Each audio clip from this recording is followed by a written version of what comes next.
Welcome to Earth Mysteries. Thank you for joining me on this journey of discovery to look at some of the most fascinating and often unexplained mysteries around the world. We are still in the way of not understanding the why, the wherefore of many of the places that I've had the privilege of visiting over the years. I hope you too will experience the excitement of going places, and perhaps as we go through the video, understand that you may have the knowledge that we've all been waiting for. Because I believe that many of us came from the future to build these wonderful sites in the past so that they consciously would bring the knowledge forward at this time as we go through an amazing time of transformation as humanity. All of these sites are conscious, living beings, and we interact with them, resonate with them whenever we visit these places or even just bring them into our imagination. You ready to go? Let's visit.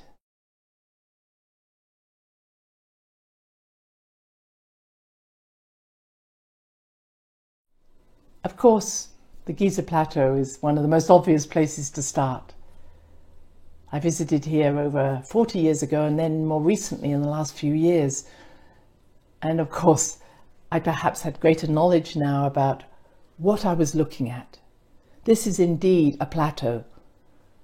The Cairo city lies far below. And this plateau is raised high now, although thousands of years ago, the Nile River actually would have been much closer to these pyramids. We've sent the Nile River even lower in the last 100 years by building dams, so that what might have been understood as the effect of the Nile River running past these pyramids has been lost. What's important for us to understand is the joy of what we're seeing. And as you might understand, we may not know when or why the pyramids were built. Many people are now, however, suggesting that they are at least 12,000 years old. They were not built as burial sites, that's very clear. They were not built in order to put one pharaoh in them. The whole understanding of that has been put aside. When I first went up to the Great Pyramid, I experienced a pulsing or even a breath that was taking place, as if the Great Pyramid and in its core was breathing. And as it breathed in and out, and the magnetic field running through the core of the Great Pyramid actually held the outer walls in place. This made sense to me. It was almost as if it was literally holding the etheric energy of those huge stones that make up the outer surface of the pyramids in place because of the power of the magnetic field of the pyramid and the type of stones they used in order to build these pyramids. I believe that the core of the pyramid, the heart of the pyramid, is what keeps those stones in place. What about the Sphinx? What do we know about that? Well, the Sphinx herself, again, some people would question, is this a lion? Is it a woman? And we know that the face has been remolded over time. If you look at Robert Schoch's work, he has shown that there was some time where water, not rainwater, but water from a sea or an ocean or a lake, was certainly around the base of the Sphinx. And the last time that happened was about 12,000 years ago. And so what we understand is that if they built, as we understand the Sphinx out of the bedrock, at some point when they were building or when it was already built, water was around the base of the Sphinx. And this ties in nicely with the idea that the Sphinx was possibly the face of a lion, and 12,000 years ago was the age of Leo. These different ages are synonymous with what we call the precession of the equinoxes, where we understand that there's a very slow wobble of the Earth on its axis, taking 26,000 years, so that if this was a lion, it was representing the age of Leo. And that age of Leo was saying, this is a time to praise and be in awareness of the power of the Leo energy, which was all about sunlight, sun gods, understanding the power of the sun. Underneath the pores of the Sphinx, according to Edgar Cayce, is the Hall of Records, again often said to be around 12,000 years ago. The institution that runs the records of Edgar Cayce did in fact explore the area underneath the pores with different instruments, and actually saw that there were corridors and channels and chambers under the pores, but then they were stopped going any further forward. And who stopped them was, yes, the Egyptian government, but also influenced by mystical schools who have gone back to the age of Egypt, and that then came forward into what we call the Knights Templar, the Freemasons and other groups. Freemasons still have a lot of power about what should be discovered and what should be left hidden. Now, if we go deeper and we go back to this image, we see there is a causeway that runs between the second pyramid and the Sphinx. There's the image that the camel is walking on. But underneath that causeway is something called the Osiris shaft, and then the Osiris chambers or levels. And this Osiris shaft was really only opened in 2017. You're allowed down there by paying money and signing papers. And you go deeper and deeper through the different levels. And at the very base is water, probably from the understanding that there was aquifers, and there's still a lot of water underneath the pyramids. But it was believed that this is where you would find Osiris's coffin. But the mystery is that in these very narrow shafts, to get down rickety ladders through to the different levels, they found large sarcophagi, or they found rectangular stone blocks. How did they get them down there? Why did they put them down there? And again, it's a sense of the mystery that comes with this, that many of the stones that were used to build these rectangular boxes were built of substances that are not found locally, such as a particular stone called dacite, which is not local. It has high levels of silica in it. They've also found stones that have titanium in it. Where did they get them from? Why did they use these stones? What was that purpose? And then you have this black goo, and the black goo has been now found to be a mixture of bitumen and plant resins and animal fats. And it's found in many places in Egypt and other places in the world. Some believe it's extraterrestrial. But the fact of the matter is, was it there just to seal the boxes? Was it there to preserve something? Nobody understands why we have black goo. But you may look and find more answers, because it's still in its infancy. So much of this is still to be discovered. And then we have Christopher Dunn's work. Amazing man who has spent years studying whether or not the Great Pyramid was in fact a power plant. And with his knowledge, has looked at, yes, there's signs that dilute hydrochloric acid was used in this area, or other types of zinc chloride was there. And he says, yes, look, there's evidence that this was corroded by this acid, etc.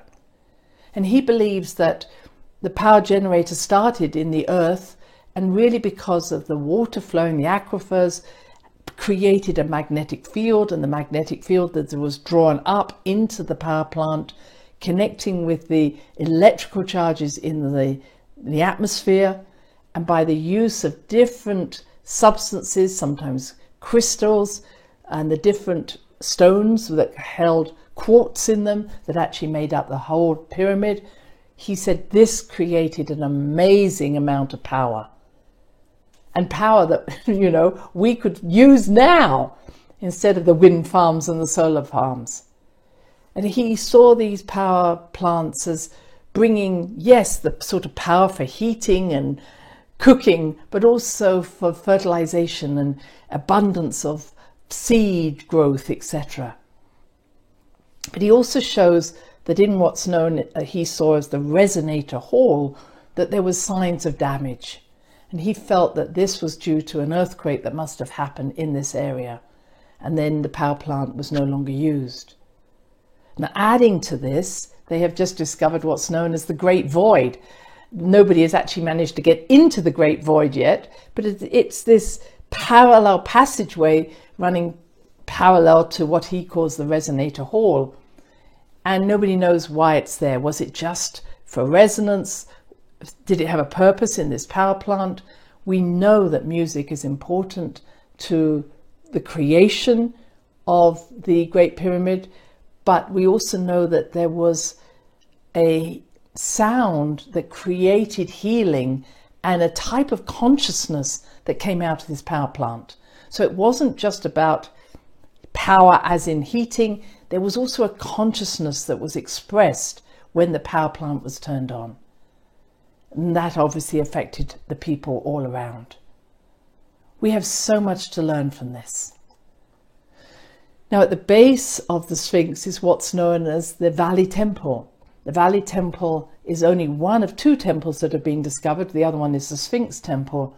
But what's fascinating about the Valley Temple is that it is made up of polygonal walls. And these are walls, polygonal, many-shaped sides and angles, very similar to the walls that we find in Cusco, where again we have these amazing stones that fit together without you being able to put a piece of paper between the edges, and yet there's no cement or mortar used to hold the stones in place. So when we want to understand the aging of this, it's now understood that this Valley Temple possibly is much older than the pyramids. But we also don't always understand who built the polygonal walls. I've seen them all around the world. There is a video I have done on polygonal walls, but they're in New Zealand, they're in Egypt, they're in Sicily, they're in Italy, they're in Peru. This understanding of how to build a building without the need for cement, but also the purpose of that building to be able to breathe, to be able to be conscious, to be able to give off vibration. There's something magical about these walls, more than just the structure of them. And as you see in this image here, this image shows these tiny knobs, which are very common in these polygonal walls. They're not just artifacts in the material, otherwise you'd have probably just rubbed it off. They seem to have a part to play in what the use was of these walls, and I will talk about those again sometime.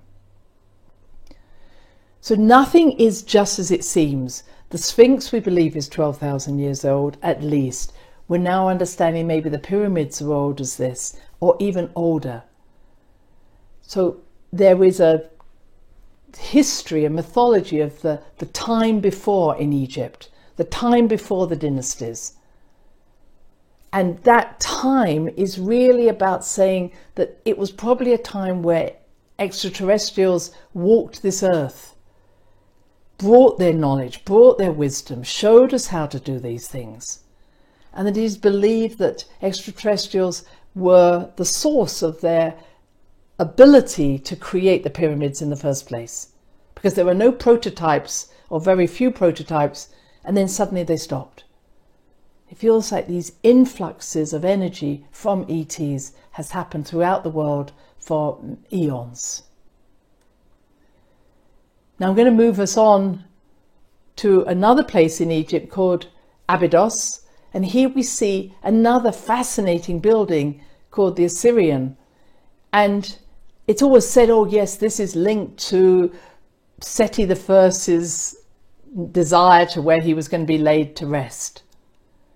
This was about 2500 BC. But again, the fact that there are polygonal stones here, it's a suggestion this is a much older place. Just because you find a body here, and in fact we didn't find Seti I in this particular tomb, but it doesn't mean that's what it was there for. And this is a subterranean site as you see. This is very different. And on one of the walls is the Flower of Life. Why is that there? Was that recent? Did someone place that there when it was being built? But clearly it is the Flower of Life, and still is not explained why it's there. There are, as you see, these water places in the center of these buildings. And some have said that this is due to the fact that there was some ceremony, some ritual taking place where water was involved. We don't know. Water has always been also a source of acoustic experiences. So sending sound into water, as you know, creates different shapes, different patterns. Was that why the water was there? But clearly it had a purpose. Until recently, this whole place was covered in water. It was only when they started draining it out that they actually saw that this was the shapes that were in this place. And now I'm jumping to Greece. And I'm only doing that because I want to show you more polygonal walls. This is Delphi. And this is the Apollo temple. So we have these walls here, again, as you can see, polygonal. This is the base of the temple. But were these base actually there long before the top level here that you're seeing, where you see these columns? And I was fortunate when I was there many years ago with my husband that we actually met someone who just sidled up to us, which often happens to me, and said, I remember, he said, going to this place, going inside those Apollo temple, underneath the surface that you're seeing here. And he said, I found myself, or was found, sitting on top of water there and not sinking into the water. There's something mysterious and magical underneath this foundation that you're seeing here. And I believe it has something to do with the fact that underneath that floor is this polygonal wall. If I listen to people like Hamish Miller, who was a great dowser, no longer with us unfortunately, he tells the story of being allowed to go in there and stand there for a very quick time to be able to dowse. And he saw these two huge dragon lines meeting at that point. He calls them the Apollo and the Athena lines. But he said there was a deep entry into the underworld where they met. These power places are nodal points into the inner world. And I think there's so much more for us to discover about why these places were created on top of these nodal points, this meeting of dragon lines that spread throughout the earth. Clearly, Delphi is one of those places. And quite close by this is called Sybil's Rock, or the Rock of Sybil. And Sybil was an oracle before we even got to Pythia, who was a later oracle. So what we understand is that there have always been oracles who tapped into what is believed gases that were coming up from the center of the earth. And those gases caused an intoxication, but also an ability to speak in foreign tongues or to prophesy what was going to happen to different parts of the world. And it was said that they were speaking the intelligence of Gaia, Mother Earth. They spoke from her wisdom. This is all that remains at this time of this magnificence, but it is so interesting to see how close all these structures are. This Rock of Sybil is actually right next to this wall.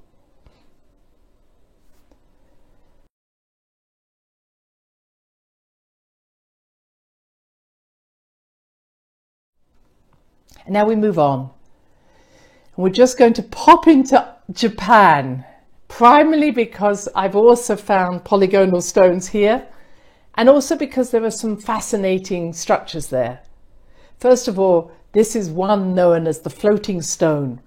And here you'll see this massive stone that seems to just be floating on water, water that never dries up. And this stone is about 500 tons and 1,500 years old at least, But how did they get it there? Why did they get it there? Clearly, it sits in a basin where there is rock there that has been cut away to cause this. But even if you try and look underneath the stone, it's very hard to see how it's being held up. It certainly isn't being held up by those strings around it, which is more ritual than anything. So what is this? Why was it built? And what is its purpose? In Japan, there's a lot of understanding of stone spaceships. They believe that the ETs arrived in stone spaceships. Is this what this is? I don't know. But I've also shown the Rokamazuda on another video, again in Japan. This is a fascinating rock, stone. Here I am amongst bamboo trees in the middle of a suburb. And nobody knows how it got there, what it's meant to be, what the carvings are meant to be. And truly, when you look from above, you see these chambers that have been made, cut into the stone. Obviously, they could fill with water. But why? Who built it? Why is it there? I felt that some of the markings seemed to be a code. Certainly felt that they were not just pretty designs. It seemed to be that those markings had a purpose. And when you're listening to the bamboo trees, there's this wonderful sound that goes around here. And was it something to do with some telecommunication or a connection? That's what I felt. But as I say, it's often seen as being a stone spaceship. And I just want to finish off our journey for this particular video, again in Japan, going to what is known as the Jomon period, a period of history between 14,000 to 500 BC. Now, I'm giving you this period because there's a tendency to always think that everything disappeared around what's known as the Younger Dryas around 11,600 years ago. But clearly, there were people in Japan over this vast period of time, and they created these dogu clay figurines in the early Jomon period. And I just think that they are the most beautiful figurines I've ever seen. This wonderful heart-shaped being. I love what that is. We have this character. Again, they look human, and yet there's also a sense of being something extraordinary going on. And alongside them, they had this very intricate type of clay work. Often we're using ropes, but here again, a sense of a serpent there, an understanding of something that was very important to them. And this is what I want to just share about these people.